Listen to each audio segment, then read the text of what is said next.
Olá, pessoal. Eu sou o professor Antônio e a nossa aula hoje, para o segundo ano do ensino médio, é de filosofia e o nosso tema é mito, senso comum e ciência. Portanto, nós vamos tratar exatamente do que nós chamamos hoje de filosofia da ciência. Bem, para nós podermos desenvolver esse tema, a gente tem que fazer um resgate histórico a respeito do próprio conhecimento. E a primeira forma que a gente tem de assimilar algum tipo de conhecimento, de ter explicação a respeito das coisas, é exatamente através do mito. Mas o que é o mito? O mito é uma narrativa. A palavra mito significa exatamente narrativa. E essa palavra mito é uma narrativa, significa uma narrativa feita em público, mas baseada na autoridade, na confiabilidade na pessoa que está narrando alguma coisa. E ali eu coloquei um exemplo, que é o filme Moana. É um filme que foi lançado há 3 ou 4 anos atrás e que é um filme de muito sucesso. Bem, como assim? Por que ele serve de exemplo? Se a gente pegar uma imagem inicial desse filme, logo a imagem que abre o filme, tem uma vovó que fica falando histórias para um monte de criancinhas pequenas, e essas histórias elas vão explicando a origem de muita coisa. A origem das ilhas, a origem do sol, a origem dos peixes, a origem do mar e a importância dessas coisas. Então ela vai fazendo um resgate histórico, dizendo qual foi o Deus que criou, como criou, quais foram os problemas que esse Deus enfrentou para poder criar tudo aquilo que criou. Então isso é uma explicação a respeito das coisas que existem. Esse filme ele é muito bom desse ponto de vista.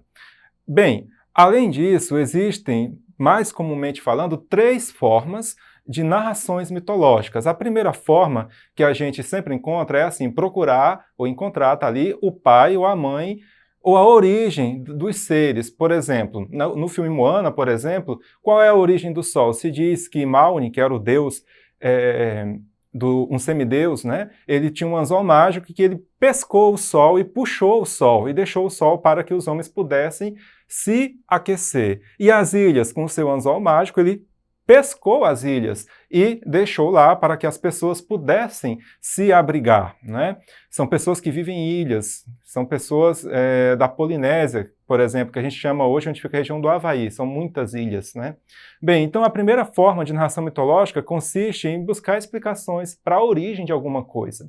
Depois, uma segunda forma é uma narrativa histórica ou uma luta entre os deuses. Tem um filme muito bom chamado Troia, já é um filme antigo, em que há uma luta entre Aquiles, entre Heitor, que é uma mistura de seres humanos com deuses, né? Aquiles é um deus e tal. E ali, nessa luta, eles tentam resolver problemas que foram gerados no convívio entre o ser humano e entre o divino. E uma terceira forma, que eu gosto bastante também, de narração mitológica, está ali na última linha, é buscar a recompensa ou castigo que os deuses dão aos seres humanos quando estes descumprem alguma tarefa. Por exemplo, os mitos de Prometeu acorrentado, de Pandora e a esperança. Só para a gente ter uma ideia a respeito desse último mito, que é o mito do Prometeu acorrentado, há uma história boa sobre isso, né? Diz que Prometeu era Deus, mas frequentava lá o mundo dos seres humanos. A um certo momento ele ficou muito amigo dos seres humanos e houve uma festa em comemoração de alguma coisa, talvez de um aniversário, e Prometeu então foi convidado. Mas ele queria levar o melhor presente para os seres humanos. Então o que é que ele decidiu? Ele decidiu que ia levar o fogo. Só que o fogo era somente dos deuses. Os deuses não queriam que os seres humanos tivessem o fogo. Prometeu roubou e levou para os seres humanos. Quando ele entregou para os seres humanos e os deuses perceberam que os seres humanos estavam começando a construir muita coisa, a devastar muita coisa por meio do fogo, souberam que tinha sido Prometeu. E aí Zeus pegou esse Prometeu, acorrentou numa rocha e deu uma senhora maldição para ele, que era todo dia uma ave de rapina chegar e ficar ali mordendo o fígado dele. Bem, e para os seres humanos? Para os seres humanos eles mandaram um castigo também. Deram um presente, um saco enrolado com uma fitinha, abriram ali esse presente, quando abriu saiu todas as doenças, todos os males, tudo que não presta saiu. Mas os seres humanos foram olhar lá na caixinha e descobriram que tinha uma coisa, que era a esperança. Daí o ditado popular que fala a esperança é a última que sobra ou a última que morre, a última que está ali. Foi tudo embora, ficou a esperança. Então vocês vejam que a narração mitológica ela tem esses traços de explicação a respeito dos problemas que a gente vai encontrando dia a dia na nossa vida. Bem, Já a ciência, já eu falo do senso comum, a ciência, a palavra ciência significa conhecimento.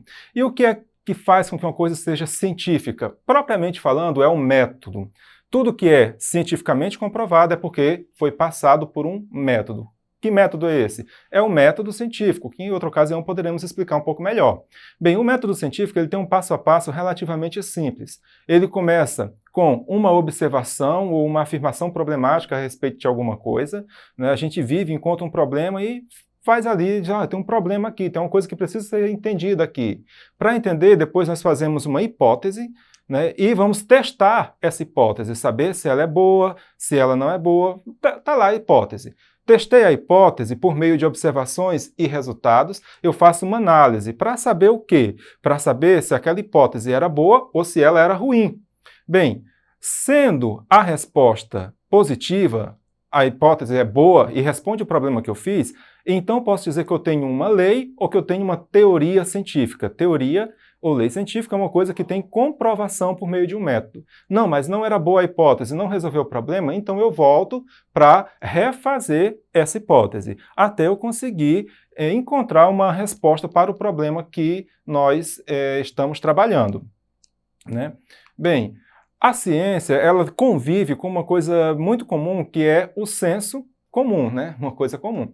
O que é o senso comum e o que é a ciência? A ciência, assim como o mito, etc., dá explicações para problemas que encontramos no dia a dia. E o senso comum? Também. Ciência, senso comum e mito têm a mesma finalidade, explicar os problemas que a gente vai encontrando. Mas só que elas têm metodologias diferentes. A do mito é narrativa. A da ciência, ela é testagem. E o senso comum não tem testagem. Vejam bem, colocamos aqui nesse slide algumas diferenças entre senso comum e ciência. O senso comum ele é particular, ele procede analisando pequenas amostras da realidade, e a ciência ela não é particular, ela é geral. Ou seja, quando a ciência encontra um determinado problema, o que é que ela faz? Ela soluciona e faz uma conclusão que vai servir para todos os problemas que se pareçam com aquele problema. Por exemplo, a tal da cloroquina, que a gente fala tanto hoje, né? O senso comum diz que serve para um, que serve para outro. Ou que serve para todos, mas não tem a testagem. Já a ciência diz o quê? Testou e aprova ou comprova que não serve para ninguém. E aí nós temos que a conclusão da ciência ela é universal, ela é geral. E o senso comum é particular, serve para um, serve para outro, e eu acabo dizendo que serve para todo mundo, mas sem comprovação, sem testagem. Já o senso comum, por outro lado, também é fragmentário. Nem sempre reconhece conexões entre os fenômenos. Né? Eu vejo a lua cheia e eu fico nessa manifestação da lua cheia, não vou atrás de mais coisas. Mas na ciência eu vejo a lua cheia, eu entendo por que a lua está cheia, entendo que há as fases da lua, e mais do que isso, eu conecto as fases da lua com a atividade terrena. Eu sei quando é a época de plantar, eu sei quando é a época de preparar alguma coisa devido à fase da lua. Eu vou conectando os fenômenos de modo controlado, cientificamente, por métodos. Bem, o senso comum ele é subjetivo, porque ele depende do ponto de vista de cada pessoa. Tem gente que diz que é bom, tem gente que diz que não é bom, mas ninguém prova nada. Isso é senso comum. A ciência ela é objetiva. Ela não depende dos pontos de vista de ninguém. Ela funciona porque ela tem método. Já o senso comum também ele é ambíguo. Cada um fala de um jeito aquilo que quer falar. Já a ciência ela é rigorosa na sua linguagem. Por exemplo, se eu for lá no Japão e não souber japonês, mas se eu for num quadro e colocar H2O, todos vão saber que eu estou falando de água. Por quê? Porque a linguagem científica ela é uma linguagem cifrada. Ela é uma linguagem, portanto, que não permite ambiguidades. Bem, a gente também pode agora exercitar algumas coisas. Essas questões elas são fáceis e comuns de cair em Enems e em vários vestibulares importantes pelo país. Vamos ver essa daqui. Sob o ponto de vista da ciência, o que é uma teoria? Eu acabei de falar. Vamos lá. Letra A. Teoria é sinônimo de lei científica que descreve regularidades de fenômenos neutros, mas não permite fazer previsões sobre eles. Letra B.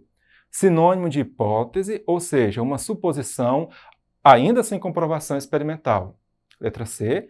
Uma ideia sem base em observação e experimentação, que usa o senso comum para explicar fatos do cotidiano. Letra D. Uma ideia apoiada no conhecimento científico, que tenta explicar fenômenos naturais relacionados, permitindo fazer previsões sobre eles. Letra E, uma ideia apoiada pelo conhecimento científico que, de tão comprovada pelos cientistas, já é considerada uma verdade incontestável. Vamos pensar um pouco? Muito bem. Você que disse a letra D acertou em cheio. É uma ideia. Uma teoria é uma ideia apoiada no conhecimento científico, portanto apoiada em método científico, que tenta explicar fenômenos naturais relacionados, ou seja, lembra que ela não é fragmentária, ela é unificadora, como eu falei agora há pouco, lembra do exemplo da Lua? Permitindo fazer previsões sobre eles. Então, se eu pegar o exemplo da Lua, eu vou conseguir falar para alguém quando é a época certa de plantar, quando a maré vai estar cheia, quando o peixe vai estar mais próximo para ser pescado. Por quê? Porque eu consigo relacionar os fenômenos quando eu trato cientificamente. Então, teoria, basicamente, é o quê? Uma ideia que tem comprovação científica e que relaciona fenômenos naturais. Bem, vamos ver aqui um segundo exercício. Esse foi feito em 2017 em um vestibular da Universidade do Estado do Amazonas. Vamos lá. Os mitos de sociedades distintas apresentam traços recorrentes, tais como isolamento humano na natureza, racionalidade, cientificidade. Letra B.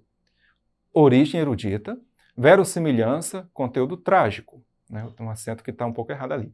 Letra C. Animismo, descrença religiosa e antropocentrismo. Letra D. Rituais de magia, ingenuidade cultural, desencantamento do mundo. E letra E.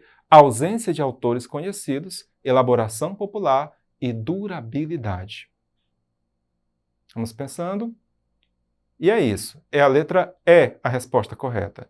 Por que não é as outras? Porque, veja bem, o mito ele não é fruto de um isolamento social. Lembra do exemplo da Moana, em que as pessoas viviam inseridas na natureza através da ilha?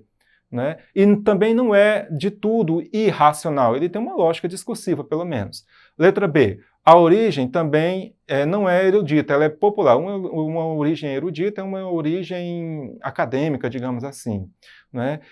A letra C não pode ser porque o mito não pressupõe descrença religiosa. Ao contrário, tem que ser muito religioso para aceitar a mitologia. Né? E a letra D também não pode ser porque o mito não pode ser encarado como uma ingenuidade cultural, mas como sendo um avanço cultural. Porque não é fácil você explicar com palavras, portanto, com racionalidade linguística, os fenômenos da natureza. Mas o correto mesmo é a letra E, porque os mitos não têm autores conhecidos, eles duram pela história, portanto têm durabilidade. E além de durabilidade, a elaboração deles ela é popular. Então, gente, por hora é isso. Para mais conteúdos, vocês podem acessar a plataforma Eduque, especialmente sobre os casos de filosofia, e voltaremos em outro momento com mais informações sobre a filosofia da ciência.